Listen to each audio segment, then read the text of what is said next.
प्रीतम बाबा,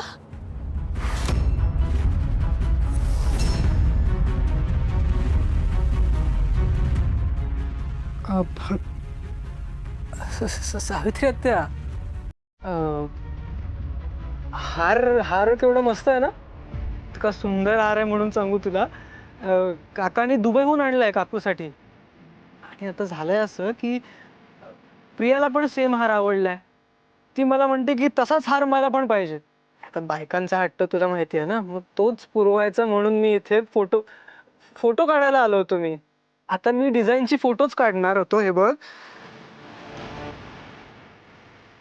हे आता हा फोटो काढलाय ना मी, हा मी आपल्या सोनाराला दाखवणार आणि त्याला म्हणणार सेम हार पाहिजे बाबा, सेम. हा मी फोटो काढायला आलेलो फक्त.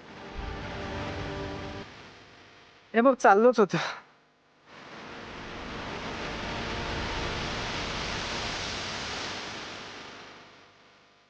प्रीतम बाबा, मला माहित नाही की मी हे बोलणं कितपत योग्य आहे, पण आत्या म्हणताना मला आत्या म्हणून बोलू. मला कल्पना आहे की तुमच्यावर किती मोठं आर्थिक संकट आहे. तुमच्याकडून मागे ते पैसे गहाळ झाले. अहिल्या मॅडमनी सगळे पैसे तुमच्याकडून परत मागितलेत. पण प्रीतम बाबा, खरं खरं सांगा मला, तुम्ही मला माफ करा, पण खरं सांगा की वाकडं पाऊल तर नाही उचलत आहात ना?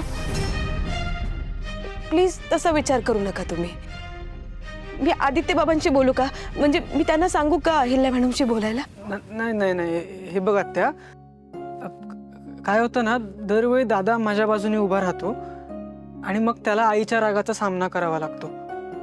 म्हणून मी ह्यावेळी ठरवलंय की माझा प्रॉब्लेम मी सॉल्व्ह करणार. मी करतोय पैशांची अरेंजमेंट. होते हळूहळू. तुम्ही ठीक आहात ना प्रीतम बाबा? तुम्ही काही चुकीचं करू नका प्रीतम बाबा. तसा विचार अजिबात करू नका.